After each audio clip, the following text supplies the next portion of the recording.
cross comes in. White with the header. 1-0 England. And here comes Whitehead. It's gold for Great Britain.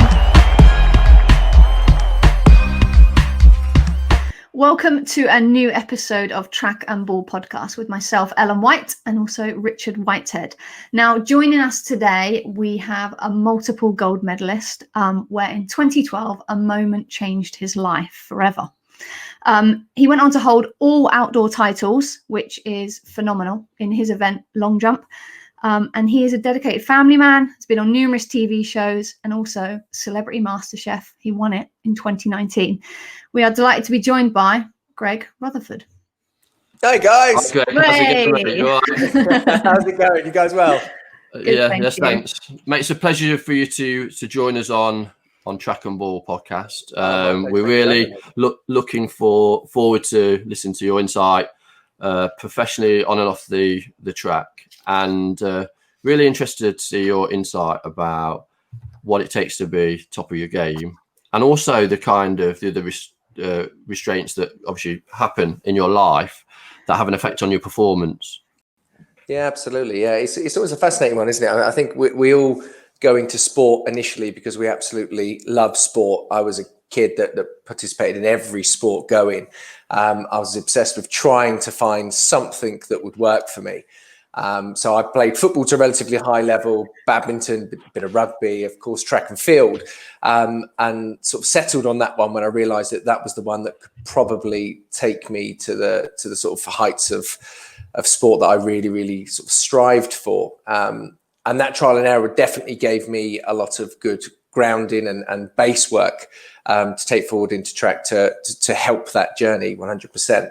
I think what most people will find, and it's seen often as, say, arrogance, selfishness, etc. within sport, but having a single-mindedness that you can really sort of back yourself. The one thing you often find is that nobody's going to tell you you're going to be the best. Nobody's going to just give it to you. It's an awful lot of hard work, and having that determination and I guess single-mindedness rather than just arrogance, whatever else.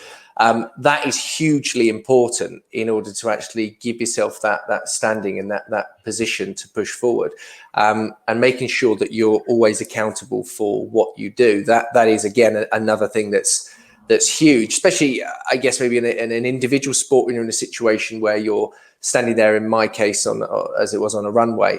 If I haven't put in the work or I haven't done what I needed to do in the necessary steps in order to succeed, it's going to be there for everybody to see, because you can, in my case, go running on the runway. I'm not going to jump very far. So there's a huge mix. I mean, I think what also comes into this, and we would have all experienced part of it, there is a level of luck, not luck in the way of how hard you try or, again, natural ability. It's not a flip of a coin.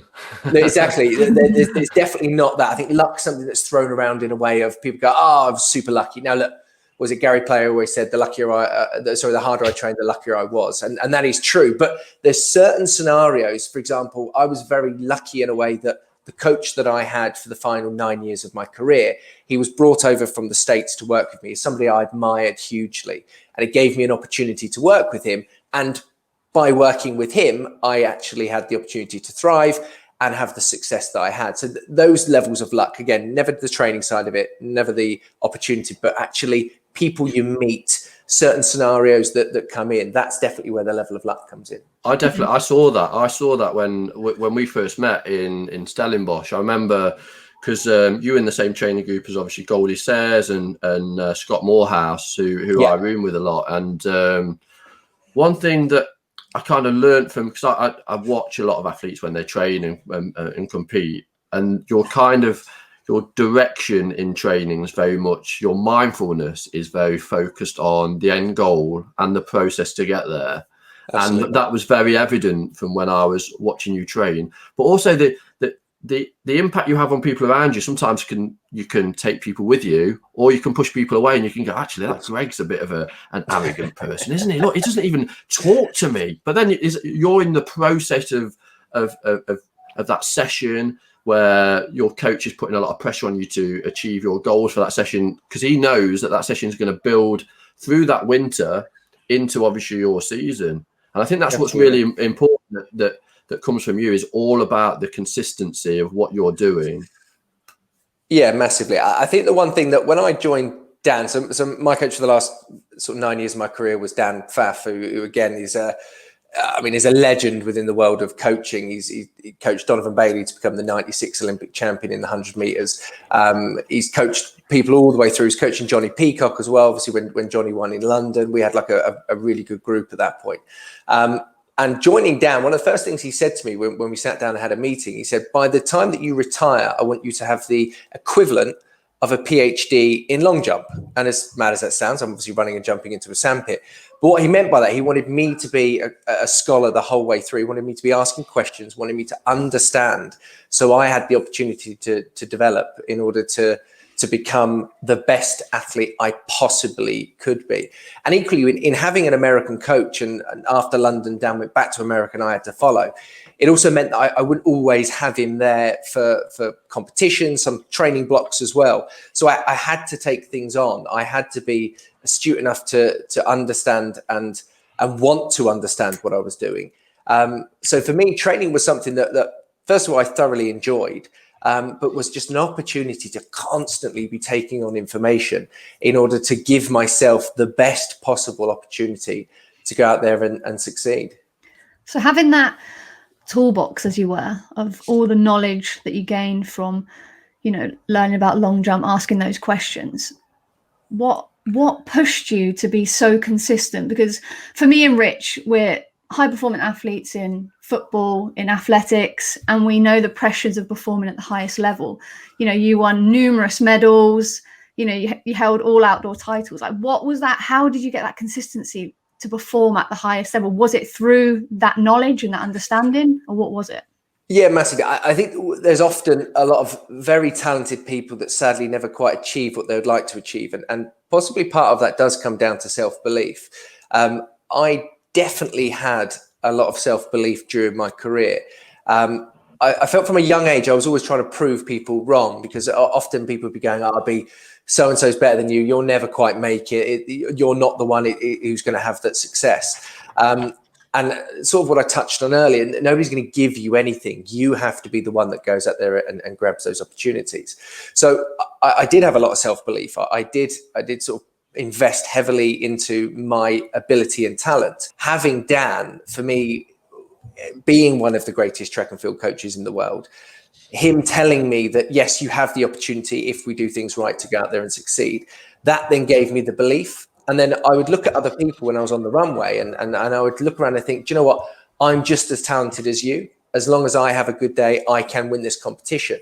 And then when you start, it helps, doesn't it? Massively. And the crazy thing is, once you start winning, first of all, winning is a hugely addictive thing. But second of all, it gives you that self-belief that actually doesn't matter what anybody else does around you, you'll still come back and you'll still manage to beat them. So there've been competitions and somebody might jump 5-10 centimeters longer than me. And my response was never, oh no, I don't think I'm going to be able to do that today. Mine was, okay, fine, let's go. I'll jump a centimeter further than you. And actually that consistency was born through that. But actually I always think I also became one of the most frustrating jumpers to jump against, because it didn't matter what people did. I would for about 4 or 5 years of my career, it might be the same distance I would jump and win on count back, or I'd go a centimeter further, and I would really frustrate everybody around me. And I thoroughly enjoyed that though, because it would have been lovely in my career to go out there and jump 8.5 meters plus every single competition, but that's not realistic. No. What was realistic was me being able to respond and do what I knew I could do to win those competitions. What about, so you say about people going that 1 centimeter further than you, you're like, yeah, I can do more. But what about like you personally? So say like 2 no jumps, then what's your process then for that third jump? Do you know what I mean? Yeah, I thrive on pressure. Okay. There's something about me. This was the big thing. And actually, obviously I'm retired. I've been retired 2 years now. And the one thing I miss really is just that pressure that you feel when your back's against the wall. You've got a huge crowd cheering for you. And you know, if you mess this up, that's you out. There was something about those pressure moments that I just lived for it. Like I took so much more out of being under pressure than I think I did when I was sort of just flying, and I was finding it a lot easier and just winning, turning up, winning a few competitions. So for me, but that was learned, and that's a big thing. In 2008, which was my first Olympics, I managed to make the final. I was in a really bad place. My granddad had just died about a week before I'd left. I woke up in the morning of the final with tonsillitis, bronchitis, and a kidney infection. So I was in a really bad way. But look, adrenaline is one hell of a thing to have in your system. But I got into that final, and actually, I think because I wasn't quite in the right mental place where I could have been and had been previously, I found myself unable to actually respond in that way, and I wasn't enjoying what was going on around me.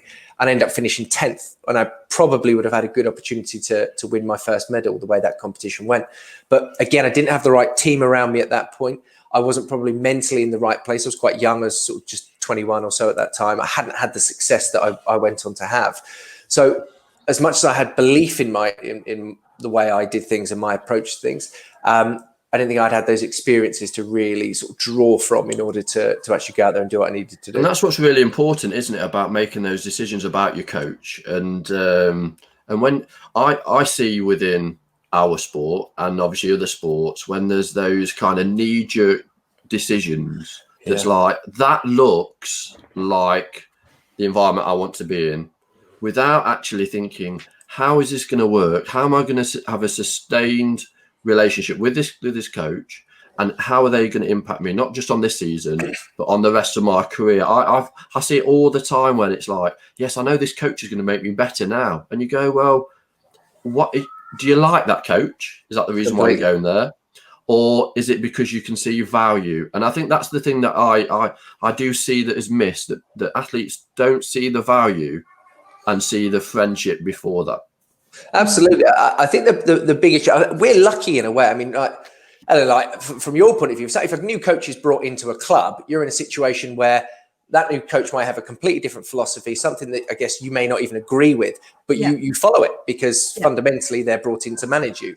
Us in track and field and in certain individual sports, I guess tennis, etc., you're in a situation where you effectively bring on your coach. So you can at any point walk away from that coach, at any point can appoint a new coach. But sadly, track and field athletes in particular don't seem to actually follow the process to maximize their potential. I talk about an awful lot. It's all about surrounding yourself with people. It doesn't matter if it's track and field, sport, or business. For you to thrive in a professional world, you need to bring the right people in and on board around you to maximize what you have. And in our sport, you can do that, but a lot don't. And you're right, what often happens, especially in Olympic years, I've seen it so many times, athletes would go, oh God, it's Olympic year now. I've not quite done what I need to do. I'm just going to join this person now because they once had an Olympic champion in my event. I'll go give it a go. And it's a complete and utter disaster. You have to do your due diligence before you go forward in anything like this. And that's something that I did with Dan. As much as I respected Dan, I knew his pedigree and his credentials previously. I went and sat down with him. I had a long conversation. We spoke about the fact that certain things that worked for me, what his view of me was. And within the first, 10, 15 minutes, we had already agreed certain things, which was things that I was offering and training methods that I thought would work for me and things that he said. So that point, I knew 100% that I was onto a good thing. But again, I completely respect in certain places, that's not easy to do. And actually, I'd be really interested to sort of know, and not obviously naming anybody. If there's ever been anybody that's come on, what do you do at that point? If there's somebody that's changing everything and it doesn't work, what do you do? Is there anything you can do? Yes, it's a difficult one, obviously, being a footballer, and then, the people above you are bringing in a manager. So it's quite challenging. They're potentially bringing in a complete new philosophy. And for me, it's like getting your head down. Obviously, you want to play. That's the main priority. And obviously, there does come like challenges of a coach being more vocal, more diligent, more shouty, if you know what I mean. And that's not what you're used to. But it's all about adapting and developing and learning. And I think for me, I have had quite a few different coaches. And for me, it's about working hard, having conversations. What do you see? Like a bit what you're saying, like a collaboration. What do you want from me? This is what I give, but how in that system can I thrive? How can I work? How can we work together for me to play? And I think that's a big thing that you said about collaboration, having those conversations, I think are really important. Absolutely. But also being honest with yourself, isn't it? Being honest with your team about is it going the right way? If you're not going on the right path, are you brave enough to make those changes? And I see teams that are close but not honest and transparent enough.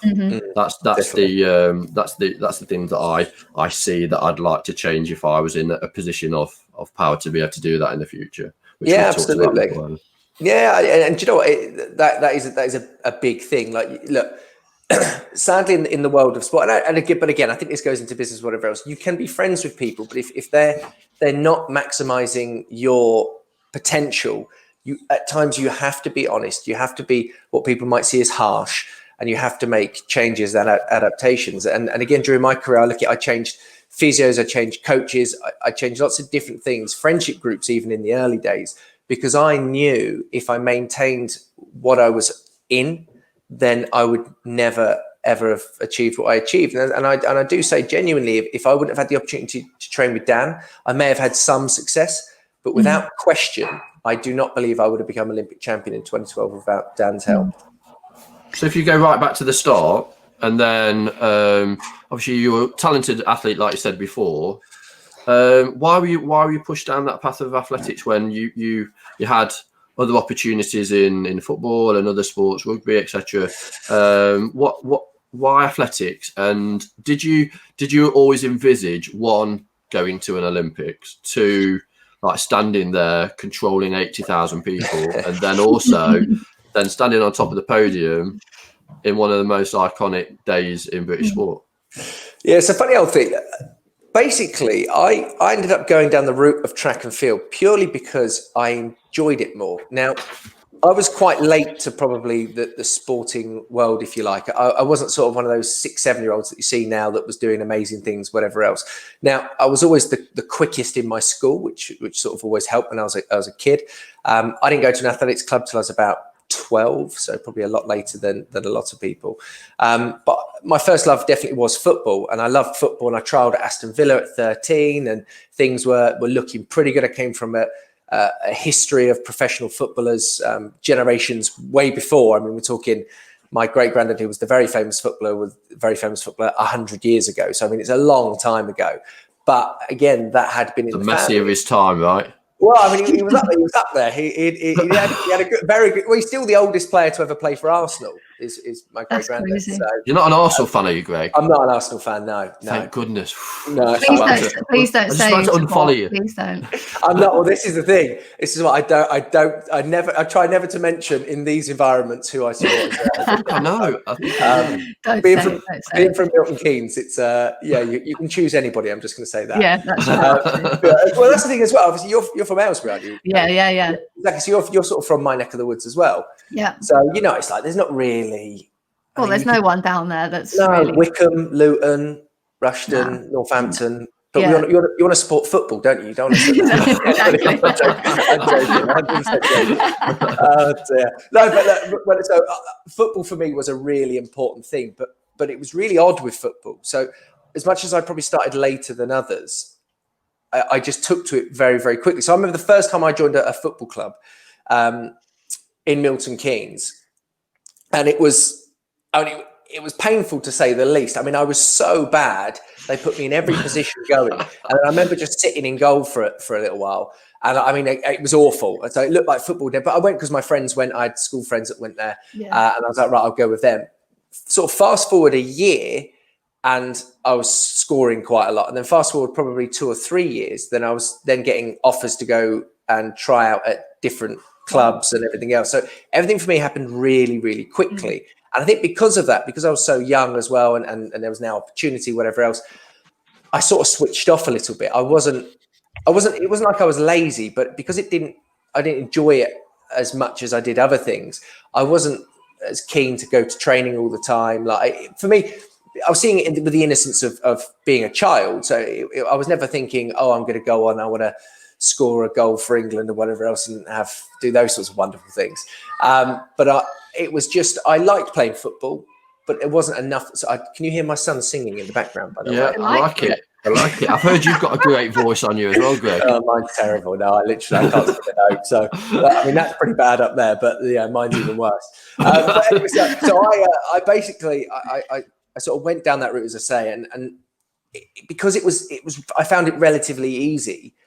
I just didn't have the impetus to want to try hard, but there was something in going to a track, and especially, I guess, because it's more of a summer sport, particularly, especially when you're younger, and it's always warm, and there's lots of people, and everyone's quite friendly. I say warm, it's the UK. I mean, relatively warm, warmer than winter anyway. And there was something about running on a track and turning up, putting the spikes on, everything else, that just, there was a spark with me with it. I wanted to do it. I wanted to try hard at it.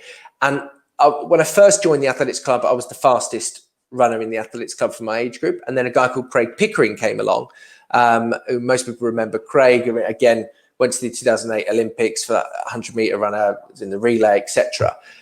Craig came along, and the one thing I always had is my hatred for losing. So I hated losing. So the pictures of me, I remember we had a really good local football team, and we went on a tour in Holland. And we played against like the Ajax youth team and all this sort of stuff. And we got knocked out of this tournament in the semi-finals. We went much further than anybody ever expected us to. It's just a small local club. We did really, really well. But it's like the picture, everybody like celebrating. Yeah, we did really well here. I'm the one on the end crying. So it's like I'm a typical one. I was like 12 years old or whatever it was, crying because we'd lost. I hated losing. Yeah. Like for me, I went into sport and my sort of view of sport is to be the best you can possibly be and try to win. It wasn't just about making up numbers. It wasn't about going for the journey or going on holiday or whatever else. I wanted to do it to win. So I found with athletics, once I moved from the 100 meters to the long jump, I went from being, say, one of the fastest kids in bucks to then being top 10 in the UK at my age group in the long jump. And then sort of having probably a couple of years in and out of the sport, I sort of had a slightly rebellious teenage sort of 14, nice. Everybody 16, needs that. 17. Yeah, exactly. Look, that's the other thing. There's a lot of pressure when you're a kid as well, especially when sort of I think other people probably at that point want you to do the sort of sport more than you do. You need to go and find yourself, etc. Yeah. Anyway, I stuck with it, and then all of a sudden at 18, I had this massive breakthrough, and I went from being then a sort of nationally top 5'10" British junior athlete to then becoming the world #1 at my age. And that you won the title. You won the British title that year. So I won the senior British title as well as a junior. I won the European juniors, broke the British junior record that year as well. Yeah. Had the longest jump by a Brit of all age groups, and I was still a kid. And that for me then was that moment where you go, actually, this could potentially be my job. And then things start to change. And actually, probably for the first couple of years of my early career, things changed for the worse. Again, coaching situation, training loads, etc., meant that actually I probably went backwards from being quite promising in that year. I was actually going to say, how did you find that transition from junior to the senior competition? Was it quite a big jump? Obviously, it is. Yeah, no, do you know what? It's a funny old thing because in the UK as well, in particular, we are amazing at creating some of the best junior athletes in the world. Like we go to World Juniors and stuff, and you literally see Brits all over the place, absolutely cleaning up. But then there was always a massive drop off, and I think possibly the way things are in the UK, the way of the competition scene, etc. In the US, often they go from high school, obviously, to collegiate system. They have thousands of people watching them. There's high pressure scenarios. They get used to that. There's a huge talent pool there as well, which I think is very, very useful. In the UK, it is different. So we see this drop off. Now, for me, it was a bit odd, actually, because I sort of had this quite quick rise to the sort of British junior team. So at 17, I wasn't making the team. At 18, all of a sudden, I was winning. Yeah. So within a year, I'd gone from not even on the team to then winning. And then the following year, I'm now a senior. I'm like 19-year-old senior. And I went to the European Senior Championships, managed to win a silver medal. Yeah. And there's a little bit of me going, it's not as difficult as everybody's making out. Amazing. I'm a badass at this. 3 years ago, I was crap. Now I've just won that senior medal. This is amazing. But then you get brought down to earth very, very quickly. And actually, those decisions in coaching and everything else, that then gave me such a strong understanding a few years later, because basically I changed coaches.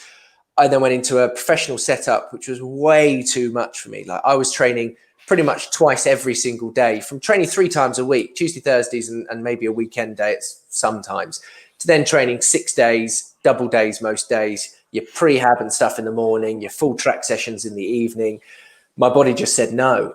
And then I spent a period from after 2006 through to probably the start of 2009, just injured, just constantly injured. And I hated it. And my mental health took a bit of a beating. I considered quitting. So the start of 2008, I was sort of looking for a job because I just thought, look, you don't earn an awful lot in the sport anyway. I think I was getting minimal funding. So I was probably on £10,000 a year, plus a very small kit contract, which I think was £3,000 a year. So I was making about £13,000 a year. And I'm looking around going, I could quite literally get myself a job in a fast food restaurant and make more money than I currently am. Yeah. And I wouldn't be in as much pain. I wouldn't be as heartbroken as I constantly was at that point, because I couldn't train, couldn't compete, etc. But again, that team and that extended team, that was then a hugely important part of it, because the friendship group I had around me, family, etc., kept me motivated enough just to stick with it. And then obviously, as I say, 2008, as I said earlier, that year didn't go particularly well for me, but actually there were certain bits in there, and then a deeper understanding that I had, that I knew I have to make changes at some point to give myself the opportunity. So thankfully, when you went to your first games in 2008, obviously the experience, I had a very similar experience. I went to a winter games in 2006 and played in a dysfunctional team. Outcomes didn't really work what I wanted, didn't really give me the platform that I wanted to then propel me into summer sports.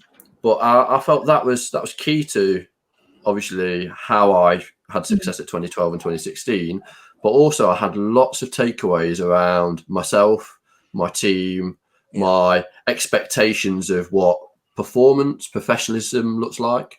When you went to Beijing in 2008, what were your takeaways from that? Obviously, you were going through a really traumatic time with your family, and also like recovering from injuries. But do you think there was things you took away from that, and you kind of learned from it, as well as had that opportunity to kind of evaluate your performance and then move forwards with your sport as well? Yeah, definitely. I think probably what it showed me very quickly was actually what goes on in the world of the sport in the lead up to a major championships actually doesn't matter.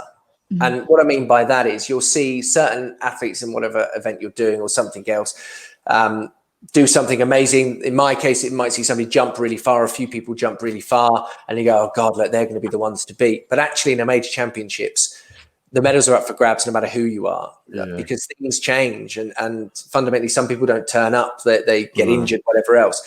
And actually show me, because I never forget. So even though everything was going on with what was happening with my granddad, I was not dealing with it hugely well. I went to Crystal Palace in 2008. I think the week just after he died or so, or just as he was about to pass away, I can never remember. And I won the Crystal Palace Super Grand Prix. And that for me was a big deal. Crystal Palace back in the day was like, that was the meet. I used to go watch that as a kid, and all of the superstars from around the world of track and field would go to Crystal Palace. Iconic track and the bowl and everything else, sadly not being used at the moment. But that was a massive deal. And I remember I jumped 8:16 there, and then to win the trials the week before, I think I jumped 8:20. In that Olympic final, and I'd made the final, but in that Olympic final, the bronze medal was won with 8:20. And a Cuban lad that nobody expected to do anything comes out and wins that. And then the winner jumped 8:35, I believe it was, Ervin Saladino, one of the guys who had been jumping monster jumps in the last couple of years building up to that point.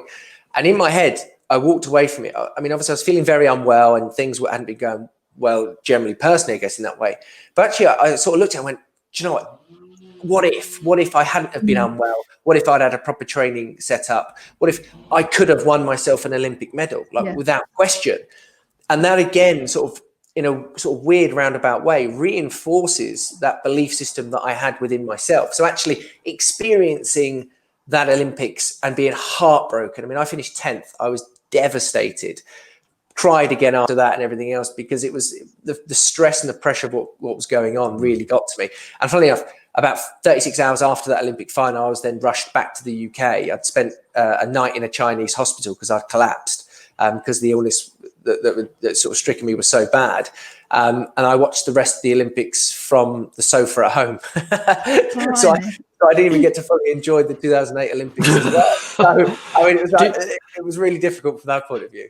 Do you think rivalries also have a massive impact on you as a competitor? Because I know, obviously, yourself and Chris Tomlinson had that rivalry in that cycle moving up to 2012. Yeah. And do you think having that and so close to home that one brought a new focus to your event, and also kind of, because I don't know what your relationship with Chris is like, whether it's a positive or negative, but I knew and saw that there was like that rivalry. Well, I knew when you were on the runway that you definitely didn't want to get beat by Chris. Yeah. No, you're not wrong. To put it lightly. I mean, you're definitely not wrong. Now, you know what? I think, so first and foremost, yes, having homegrown rivalries, I think, are first of all very important.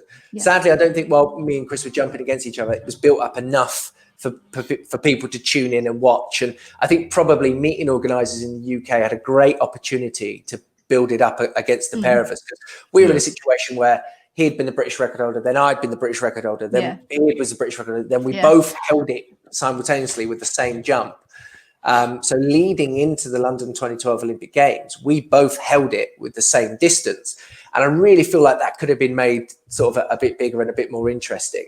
But obviously it wasn't. Now, the difference was, and I think maybe the slight difference between the two of us at that point, yes, I wanted to beat Chris. Of course I did, because I wanted to beat everybody. But I saw, for me to go on and have the career that I wanted to have, I couldn't just think about beating British athletes. I was then looking at the world athletes, and I was looking at what they were doing. I was thinking, I want to beat them. So in the earlier part, it was Dwight Phillips, who was a hugely influential long jumper for the period of sort of my younger years. And then going forward, somebody I had an also good rivalry was with Mitchell Watt, the Australian who finished second in the London 2012 Olympics. But I was looking at them and I was setting my sights on beating them. And that, for me, I think gave me that edge, if that makes sense, because I wasn't worried or obsessing about just trying to be the best in the UK. And Chris just wanted to beat you, right? Well, do you know what? No, there seemed to be a lot. There was a lot of that. There was a lot of that, I think. Yeah, and that's how it felt. Anyway, I mean, he'd probably say absolutely not. I didn't care about him in any way, shape, or form. I don't know, but that's how it went. And there was a scenario where I'd left that, because me and Chris trained together for a while. I left that training group, and I'll never forget it. At the European Champs in 2010, the coach who we'd both had. It was on camera, because obviously sometimes the cameras are there, and the camera goes in, and I think Chris was battling for a medal at that. But I think he did come over bronze medal in the end. And the coach just says, "Bear in mind, I'm not even in this competition." He goes, "You have to jump longer than Greg." And I'm saying, "I'm not even in this competition." And that was when I think maybe that was. I'll just never forget it. Like, on Twitter, everybody was just messaging me. Have you just seen what's been said? Like, yes, I'm watching it. But that was the thing for me. I say I was all about just trying to be the best in the world. And I know. Yeah, exactly. And that's the thing. Look, a good rivalry. He's a great athlete. I mean, God, when I was coming through, I remember I jumped in the indoor British Championships 2004. I managed to finish third there, or 2005 actually. 2005, sorry, and Chris won it, I think it was, a Nathan Morgan second, or the either. And I just remember looking at him going, goodness me, like I'd love to be as good as these guys one day. And then luckily I managed to push on and then, sort of take it on a bit further, really. Was it even sweeter then when you broke that long jump record? You're like, yeah. Thanks a lot, guys. Thanks. Appreciate it. You know what? When I jumped 51 in California, first of all, I knew, because I just knew the way things were. I knew people were going to try and it was such an elite jump as well, Greg. Like, come on. You're such a stirrer. Man. I love it. I absolutely love it. I remember when I jumped it, basically at that point, I was like, right, I sort of feel like I could go further. But I was like, do you know what? If I really, really catch one, I'll upset people so much. I'll just leave it. That's terrible that I was thinking about what was going on. But again, in that competition, I think the reason I jumped the distance that I jumped on that day as well comes down to what I developed and what I was in the process of developing, because we had in there Will Clay, the guy who finished third at the Olympics. We then had one of the other new Americans, I can't remember his name now, who was starting to jump really well. And I think Will in that competition had jumped something like 8:35, which at that point was the British record. Then the other American went out to something like 8:40 or 8:38, something like that.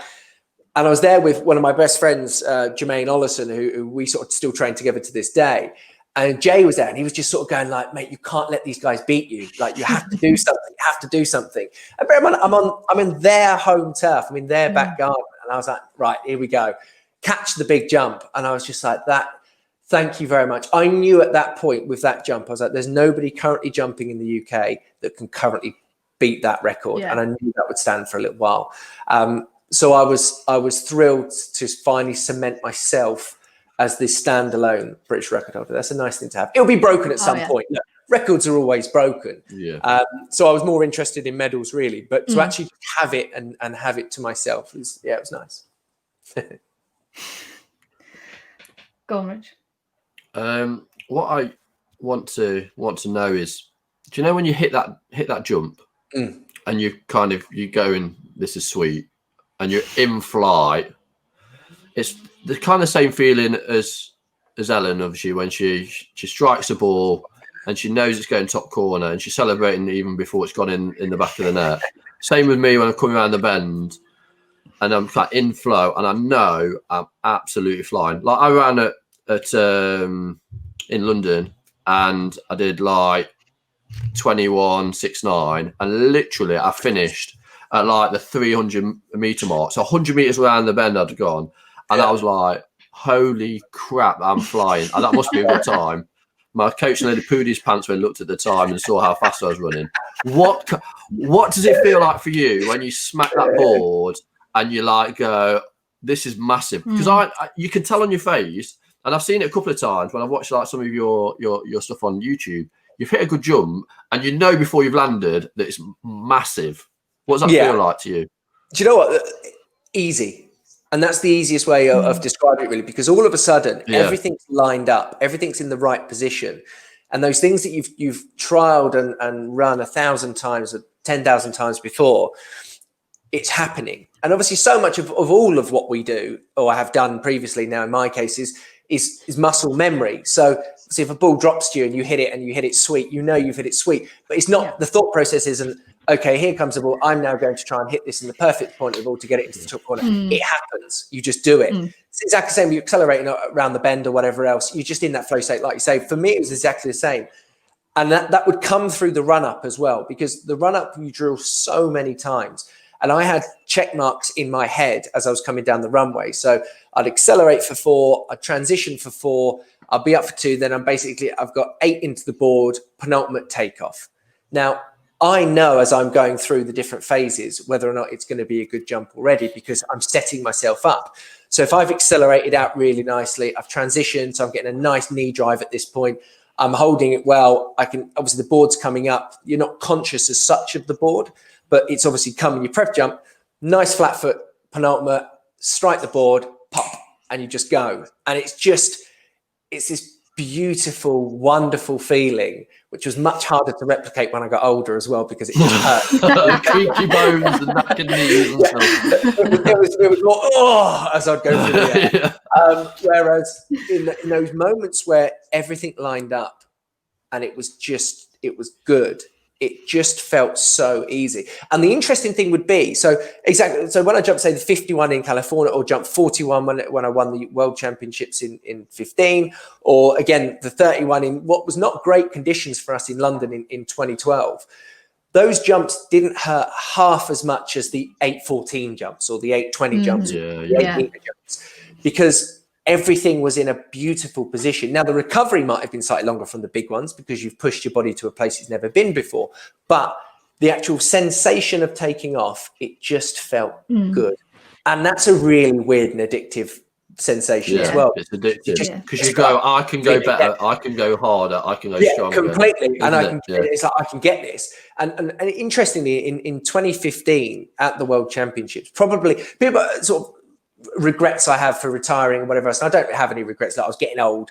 The fact of the matter was, there was no. Yeah, the thing is, as well, like, I'm like 98. Well, the thing is, we had these 19, 20-year-olds that started coming through that would you just see it in their face. It's just easy. And for me, I was waking up in the morning. It was sort of taking 30 minutes until I could walk without pain and stuff. And I was just, I don't think probably I had that edge like I did before, because everything hurt really. That was the problem for me. Everything was hurting. But in 2015, I went into that World Championships and I was in such good shape. I'd never been in shape like it in my life. And we go down, I think it was round 3 of that final. So I jumped 8:29 in round 2, which actually would have won it as well for me. But in round 3, I had a marginal foul, probably a centimetre or so, if that, which sailed me out to around 8:60, 8:65. And so it's a foul. So it went out and I was like, all right, okay. And I remember Dan's foul. And I mean, bear in mind, again, Dan's multiple Olympic champions, whatever else, but he was looking at me wide-eyed, and he was like, I won't say the exact word. He was like, why did you foul that jump? And I was like, sure, Dan. But like, we obviously had a relationship, how we bounced off each other. I was like, don't worry, I'll catch one on the next one. The next one was the 8:41. And I knew at that point that I'd won the competition. So what I did, because I was conscious, I had the Diamond League as well, and I was leading the Diamond League that year. No Brit had ever won a World Championships, first of all, in the long jump. And they'd never won the long jump Diamond League either. So I thought, in my back of my head, I was something like, I don't want to pick up a little injury, a little niggle or whatever else from this, so I'll pull out. So I took 4 rounds of a World Championships and pulled out, being in the greatest shape of my life. Now, that my regret now, obviously, as I look back, is that I should have taken 5 and 6, because I possibly could have had my monster, because I never believed that I caught my monster jump. I really believed I could have put something seriously out. Not a world record or anything. I don't believe it was anything like that. But I genuinely think I could have jumped something massive. But I did go on and win the Diamond League the following week as well. So maybe I wouldn't have done that. But the one regret was not taking those last 2 jumps at the World Championship final. Okay, let's talk about Super Saturday. Now, it was an all right day. Like, talk us about, like, explain what it meant to be part of like London 2012 for you. I forget what Super Saturday was, actually. It's a weird thing. I bet you've never spoken about it, have you? No, it was the day when it came and went, and nobody ever asked me about that afterwards. Oh God, you know what? It's such a strange thing, and even to this day, I remember after winning in London, people would say to me, I think it was Steve Redgrave was one of the people who sort of said, look, you won't truly understand what you've done until you're long retired. And even still to this day, it doesn't quite feel real. Because for me, going into that championships, and again, I think something that made me quite mentally resilient and meant that I was able to perform well, was I looked at nearly every competition as an opportunity first and foremost, but I tried not to see it for what other people externally would see it for. So for everybody going into the London Olympics, we're going, this is the London Olympics, the one opportunity in your lifetime and career to have a London Olympics. You're in your prime, you're in good shape, whatever else, you could go and do well. I saw it as, look, I've run in a straight line, jumped into a sandpit 10,000 times by that point, or wherever it would have been. Nothing changes. It's a runway, it's a sandpit, and it's my legs with a pair of spikes on the end of them.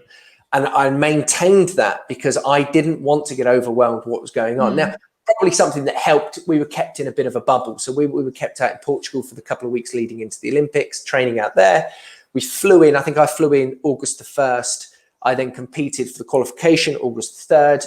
And then obviously Super Saturday, August the 4th, 2012 started. And going in, it's a strange thing again. I mean, I knew obviously Mo was going in expected to win. I knew Jess was expected to win. I myself expected to win. Nobody else did. I mean, like, nobody had any idea who I was in the British team at that point. I mean, it was nice.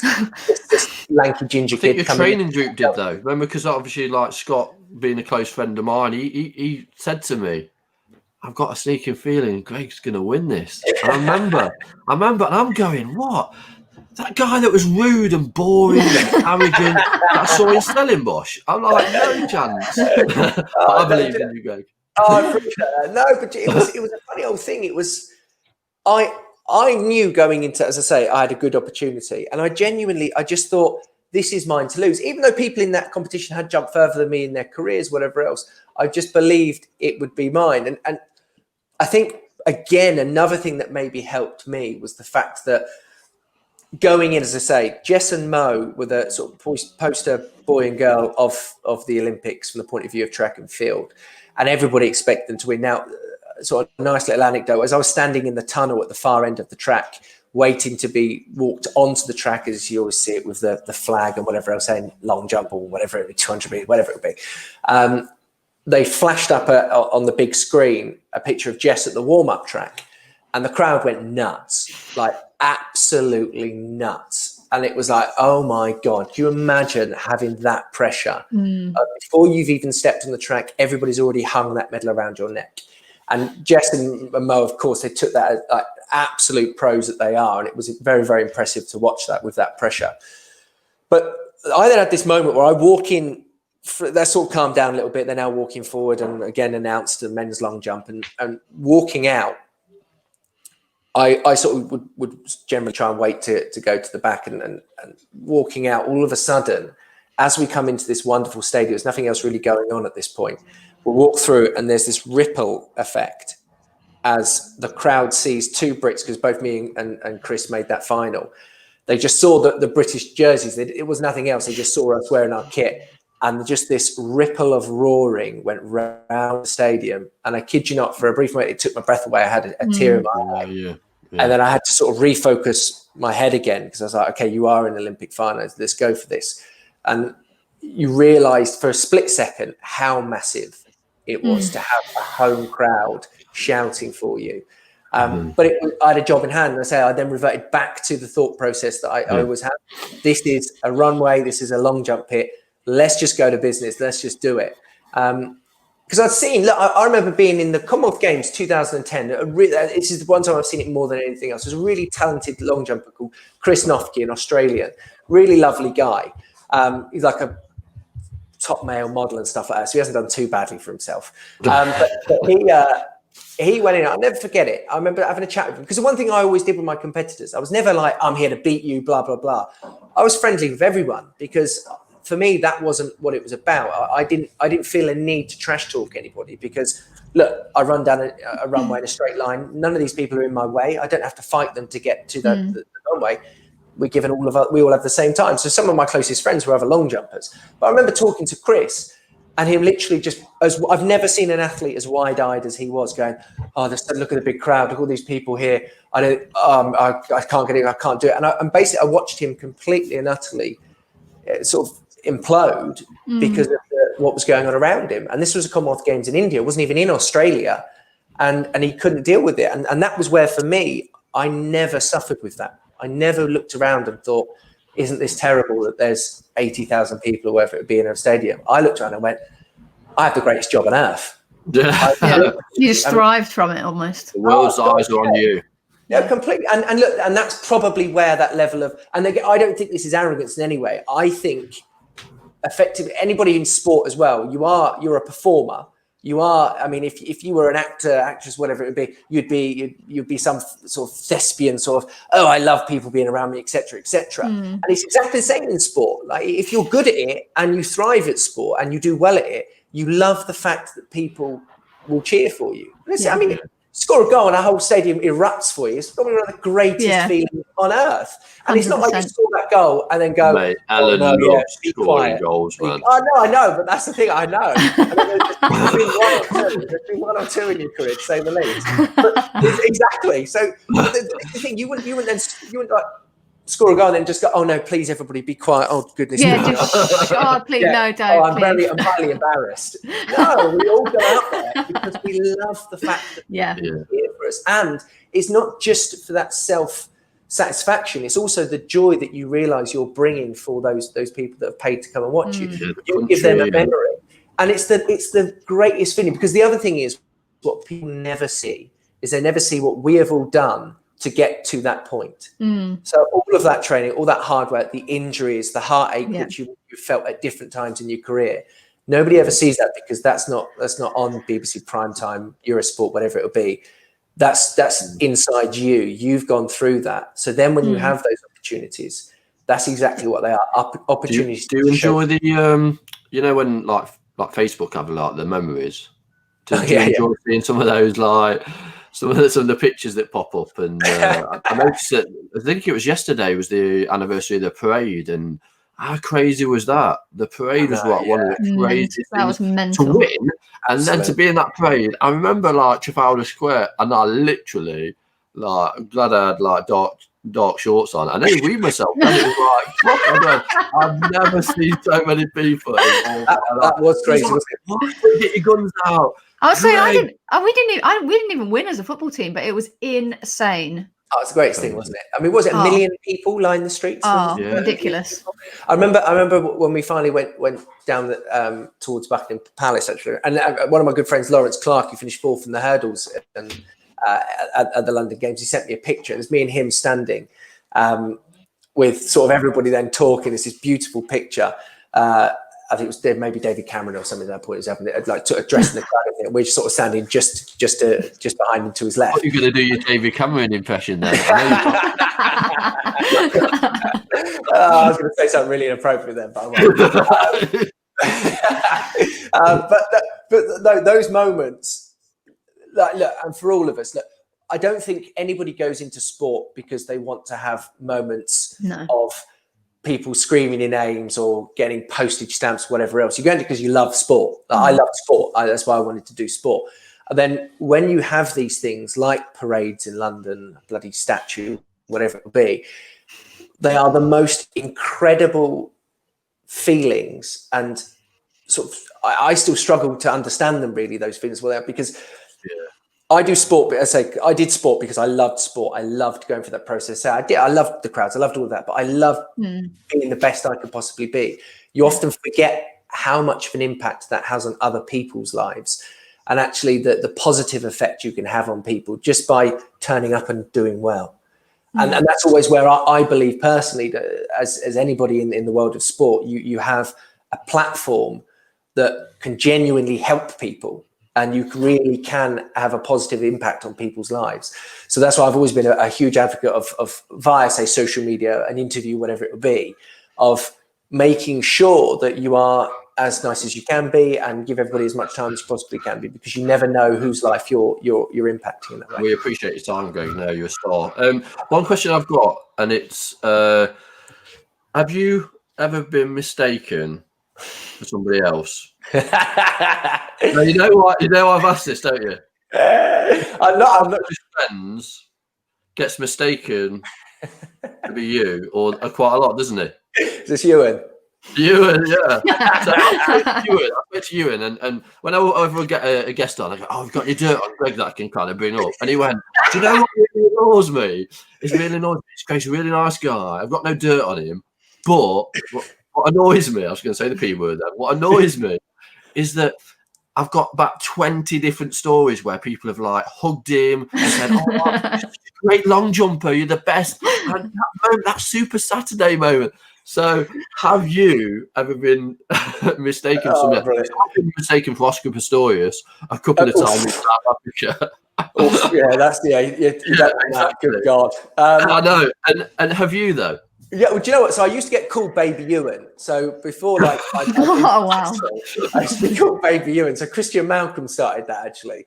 So I was referred to as Baby Ewan. So yeah, in my early years, Ewan. But then I found utterly hilarious after the London Games.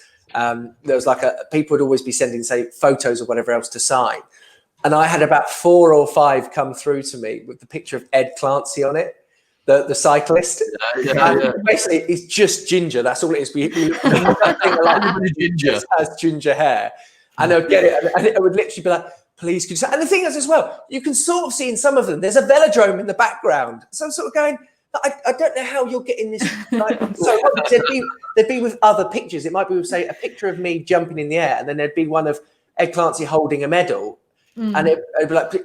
And at times you just, what do you do? You can't turn around and go, "No, you're wrong." You just sign them and send them back. Or if they're autograph hunters that you meet, you sign them and do that sort of stuff. Yeah, so Ed and most people ginger. I mean, God, if I ever do sort of after dinner speaking, generally I stand up there and my opening line is, I realise you saw a ginger person out there. No, I'm not Ron Weasley. You have to say literally. People say, like, oh, is that so-and-so? Oh, actually, one other one I've had, which was awful, where it was quite embarrassing, actually. This is bad. Go. So we've got... Ronan Keating used to do a thing called the Emeralds and Ivy Ball in memory of his mum, which is a lovely thing. So I used to go every year to that. And obviously it's really nice. You have lots of really big names going. So I was like, this is an incredible thing to go to. I get to meet people and whatever else. Anyway, I'm at that. I think it was just after 2012 or maybe just in 2013, something like this. A guy comes over and he goes, I'm really, really big fan. And I've got somebody on my table who would love to meet you. And I was like, oh yeah, of course. And I'm like quite new to it at that point as well. Like, I mean, it's not long after London. So I was embarrassed by most things anyway. And I was like, oh, right. Yeah. And I sort of said to the guy, I was like, are you sure it's me though? You yeah, absolutely. We've been talking about you for ages on our table. I was like, fine. Yeah. And like everybody's sitting at this thing. I like walk through the center of the whole thing. It's like the center table. And as I get closer, I see this woman is sort of tightened up, straightened up, and I'm a little bit wide-eyed. And the guy's walking out, and he's going like, "Here he is!" And he's going like, no. And then everybody's silent, and I'm like the only person in this bloody room standing. There's loads of people there, and I just went, "You're not Wes Brown?" I was like, "What?" No, I'm not Wes Brown. No, I know that. And he literally just went, oh, really sorry, mate, and just went and sat down. And so I just sort of, I just walked back to the table. That's probably the most embarrassing one. That's savage, that one. Yeah, that was quite harsh. Yeah, so that's the worst one. So yeah, so Ewan when I was younger, Ed Clancy just after, and then Wes Brown, which I still to this day don't quite understand. Wowzers. I can't. That Wes Brown one makes me laugh. Oh God. Can you talk to us a little bit about like your decision, to retire? Was that a big decision of yours? Like, was it like a real like heart crushing type of decision? Yes and no. I think for me, as I sort of say, so the Rio Olympics were a really difficult thing for me to sort of accept straight after, and I went in there fully looking to retain my title because I fully believed I could retain my title. And then while training in Arizona, I had a small groin tear about 2-3 weeks beforehand, which then went from me again. I was in as good a shape as I had been in 2015. So I was really excited about what I was going to do there, to then only being able to train every third or fourth day for the next few weeks going in. So finishing third, I know, look, people turn around and go, oh yeah, but you still got a medal. Like, just to go to Olympics is a great thing. But like I touched on earlier, for me, it was always about winning. And I believed I could have. And I think even to this day, I still believe I could have been a double Olympic champion. And that's a massive thing. So 2016, finishing that was difficult. I was sort of recovered again. I went into 2017 and things started really, really well. I was got myself back into really good shape. And then something just really odd happened with my ankle. All of a sudden, I was in Arizona training where I always trained, and I suddenly had just like a really intense pain in my ankle. Woke up one morning with it, no understanding where it come from, trained through it a little bit. When I got back to the UK, we scanned it.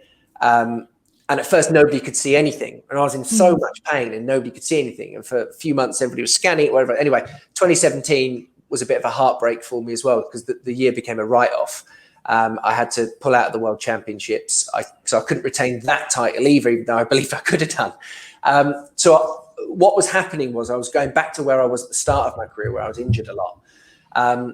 The end of 17, they then finally discovered that I'd had quite a nasty cartilage injury through the center of my ankle, which they operated on. They removed the cartilage. They created the microfracture, so drilled all the bone to try and help it heal.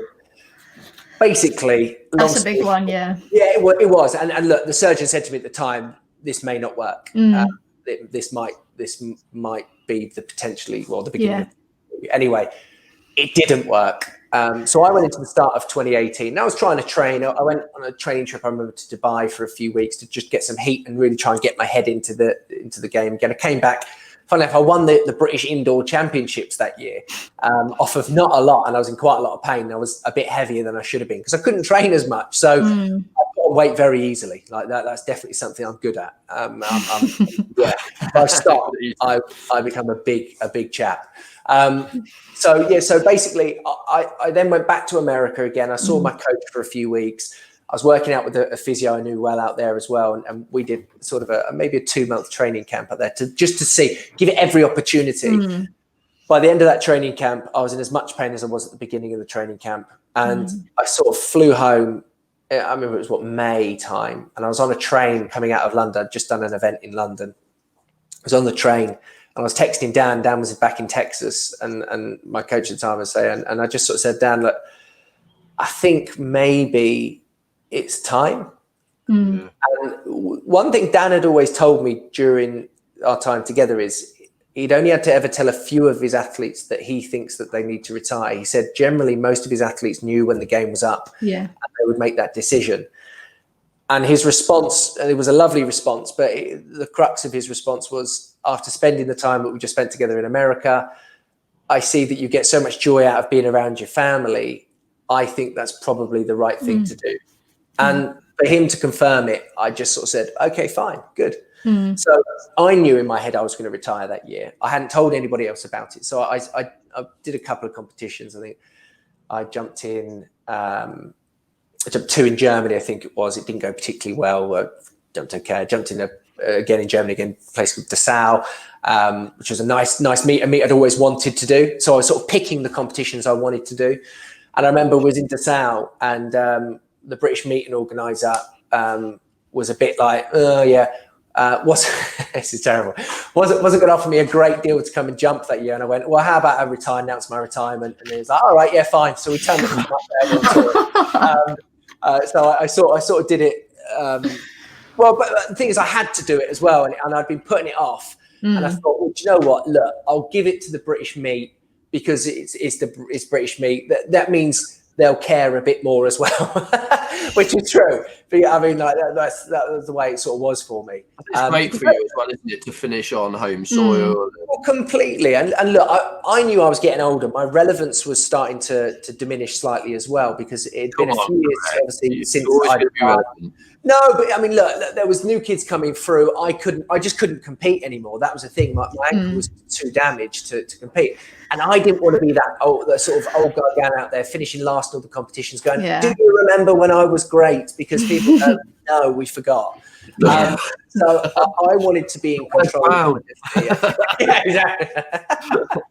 So I wanted to be in control. And I had the opportunity to be in control. So I literally got to go, hey, look, this is when I'm retiring. I'll retire in the UK. I went through to Newcastle, jumped in a street event, which were my favourite events to do. And I got to say goodbye. So as much as it was hard, I knew it was the right thing to do. But equally, what I then did, as soon as I'd made that decision with Dan, I'd already been putting in the work to have a career post athletics, but I then just accelerated that slightly. So I spoke to Eurosport, and then they offered me a job. So things like that, I made sure by the time I retired, I had things in place. So I knew what I was going to do. And then when I took that final jump in Newcastle, I mean, you're just saying that just sort of brings me back there a little bit. And I haven't really thought about it very much. I sort of had a bit of a tear at the end of the runway, because I knew that would be the last time I would jump in angry, for in my entire career. And it had been such an interesting career, the way it'd gone from everybody thinking it would never happen to it then happening, for it then happening a lot, to then dropping off again. I'd gone full circle. I wonder if it's the same tear that you had when you were playing football in that picture. Probably not. I bet you didn't realise at that point that you're going to have lots of success until. No, of course. No. And look, listen, if anybody at that age, to that little boy who was crying because he'd not managed to win, I think we lost 3-2 in that semi-final against that very good Dutch team that we were playing. If you would have said, look, you're going to go on and you're going to win 5 major titles and have 8 major medals or whatever it is in your career, you're going to go to 3 Olympics, etc., etc. I mean, I'd have absolutely bit your arm off for it. And one of the iconic moments in British sport. I think you understand a little bit. Iconic moments of British sport. God, listen, August the 4th. I sort of get it a bit now, I guess, if you like. But yeah, it's to be considered. Look, some people have won a sort of not an award, like a virtual award, if you like, of being. I'll give you an award if you want one. No, just the greatest sporting moment in British history. Yeah. Right? And you got to think, like, 66 is obviously considered one of the greatest for a long time. And of course, we win a World Cup. I mean, football is the sport, really. So to have an opportunity to even be considered, to be compared to something like that is unbelievable. And for me, that's something that I think I'll never quite be able to grasp. That's a great moment to finish on. I wanted to talk about your chickens because my missus won't let me have any. They are so cute, by the way. Oh my god! If do you guys want? Do you need a cockerel? I heard you keep saying anyone. Mate, I want chickens. You need to be talking to my missus and say how. I know they are a little bit dirty, but no, they're not. No, they're good. They're good, honestly, and they don't need as much. I mean, we just let them roam free in the garden because they can. But I mean, they don't need loads of space. And what you both need more than anything else is one of my cockerels. That's for sure. I bet. I really need to get rid of a few cockerels. So, do they work well with cats? Are they all right with cats? Yeah, no, they're fine, absolutely fine. Yeah, the cats will be fine. Right. Trying to get rid of them. I'll have them all then. All right, fine, done. The thing is, I will be turning up at your house now. I'll throw a few chickens in there as well. But, please, yeah. No, but they are good. Well, these are the other things. Look, I'm retired. I get to enjoy those sorts of things now. Yeah. And I love the chickens. I love the animals. It's a bit of a farm here. We've got ducks as well, and the cats and dogs and whatever else. So it's. I just want a chicken. You just want one chicken. I would suggest getting 2. The thing is, as well, there are a lot of ex-battery hens that need rehoming. So if you ever want to do that and give them a good sort of end to their life, they'll still last a few years and lay you loads of eggs. Or if you want to rehome my cockerels, you're more than I think that's a good place to end. No, thank you so much for coming on the podcast, Greg. It's been amazing to chat with you. To finish, we've got 10 questions. Oh, 10 questions. Oh, God. 10 questions. Go on then, Alan, the first one. Are they quick fire? Or? Quick fire. All right, so the first one is track or ball?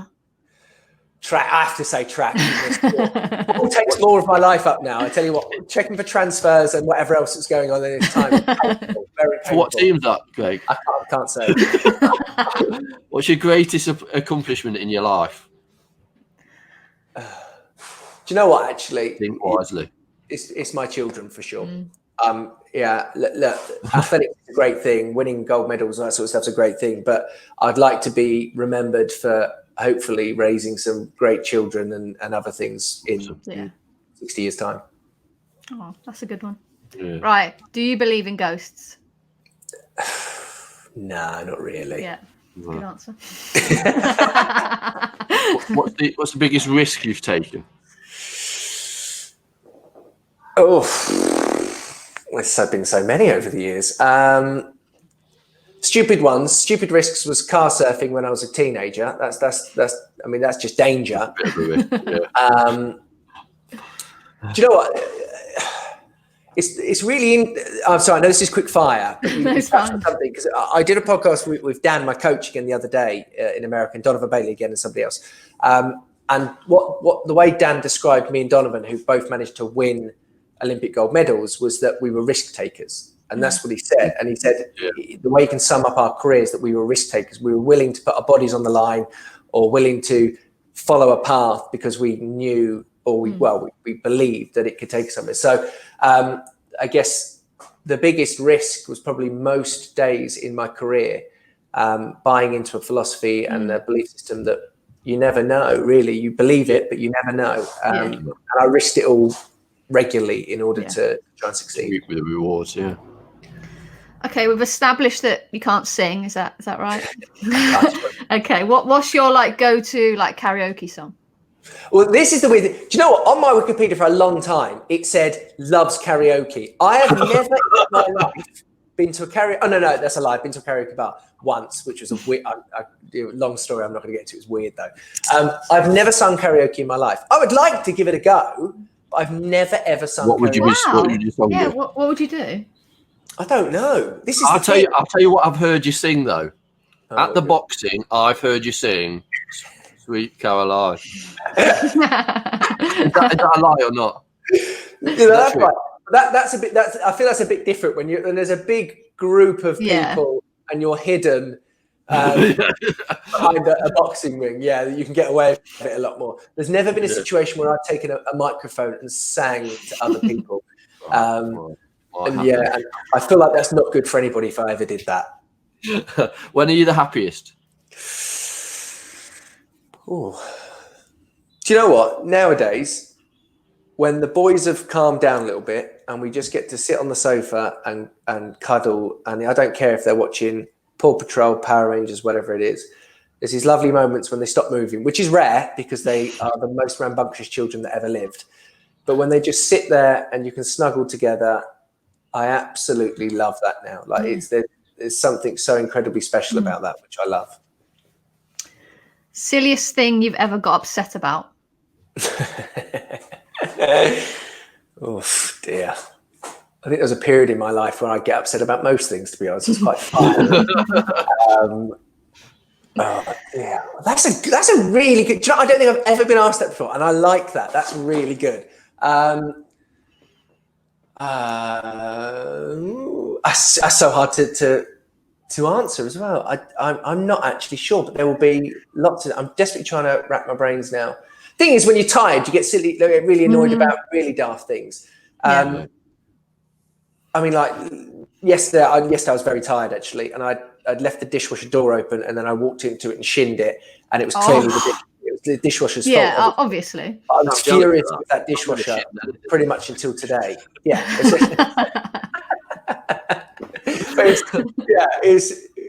Silly. I mean, very silly things will upset me at times. Yeah. Still. Where do you see yourself in the next 10 years? Or in 10 years' time, where do you see yourself? That's a really good question as well. Well, me and Susie have talked about potentially moving to America. So maybe, we have said in 10 years' time. But do you know, I've not really thought of anything else apart from that. So probably be in America. It'll be warm. I'll be a lot more relaxed. Donald Trump's not in presidential. Yeah, as long as there's not some absolute nutter leading the world. That's and you know what, I think I've got aspirations of things away from, say, TV, sport, and whatever else, which is one of the things that I'm in the process of starting as well, that I would like to be successful. So it'd be a quieter life in 10 years' time, I'll say. Nice. How would your friends describe you? Depends which friend you're asking. The nice ones? The nice ones, I'd like to think they would see me as quite loyal, helpful, and I don't have many friends. This sounds really sad, but it's not. It's basically I have like a really close select few people who I spend a lot of time with. Yeah. And generally, if you're in that circle, and generally people come, I don't think I've in the last 10 years anybody leave the circle. If you come in, I'm there for you, and I'll do whatever.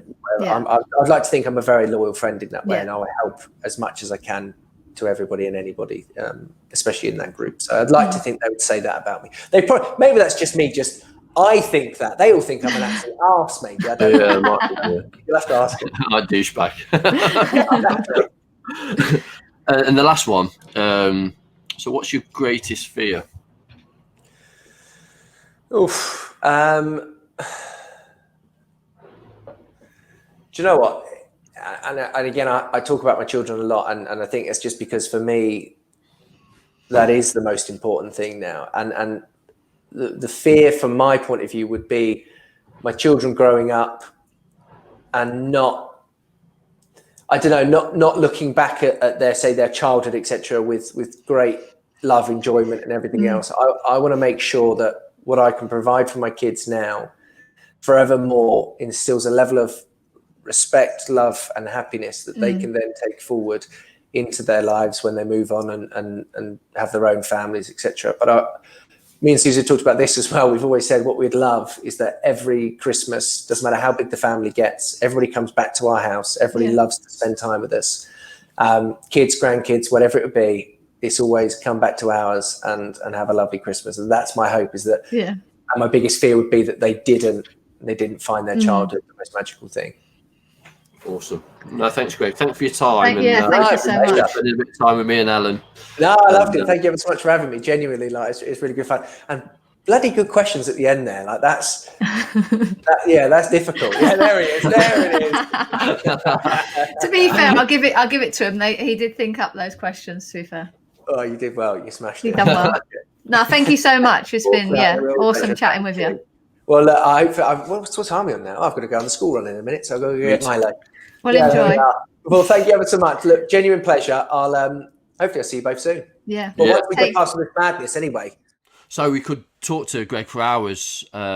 He's got an insightful journey into success and failure through not just athletics but through other sports. And we didn't even talk about his sponsorship ordeals with not getting sponsorship after his great success, or his love for chickens. I'm after some chickens as well, but unfortunately at home where I live, I'm not sure the neighbours would want any chickens. But for me, the podcast with Greg really got me thinking about how I can improve as an athlete. And I know when we talk about what's important, a lot of it is about that consistency and being on top of your game for not just now, but obviously thinking about the future as well. Definitely. I think, we are both kind of high performing athletes. We do understand the pressures, but I think it was a really great insight into kind of Greg's story about how he consistently performed at major championships. And I think that was a really interesting one when we were talking about him thriving under pressure. If he's got fellow athletes kind of jumping a centimetre bigger than his previous jump, he was like, I'm going to jump 2 centimetres bigger. I think that was really interesting. I think it was really insightful that mindset of thriving under pressure.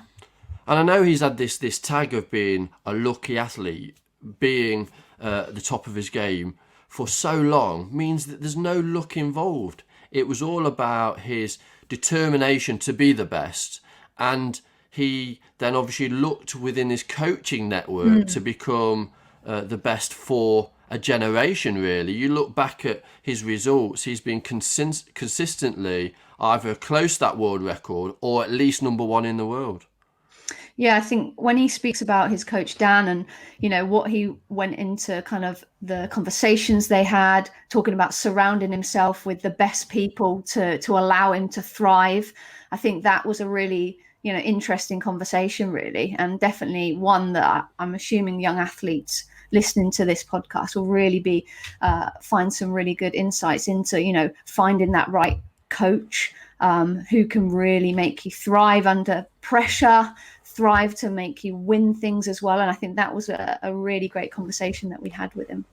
Yeah, getting tools from the podcast would be something that I'm sure the listeners and viewers will listen and watch again and again to just kind of really pick out those key points that I know I'm thinking about how I can put some of those in my program and then hopefully be more consistent with not just my training but competition as well.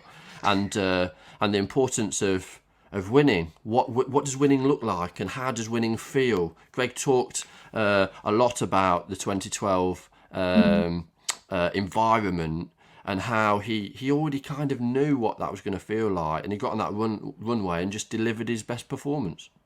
Yeah, I think you talk about that toolbox, and he spoke about that a lot, with his coach, that he was really kind of delving into the knowledge of his coach, and all the different tools that he needed to really be the best athlete he could possibly be. And I think that's another great tool for young athletes to take away from this podcast. And that's what we wanted from this podcast, is not only for us to learn and develop and maybe use in our own sport, but for people to take away things, either young athletes or anyone in general to really and come implement away them from into their life.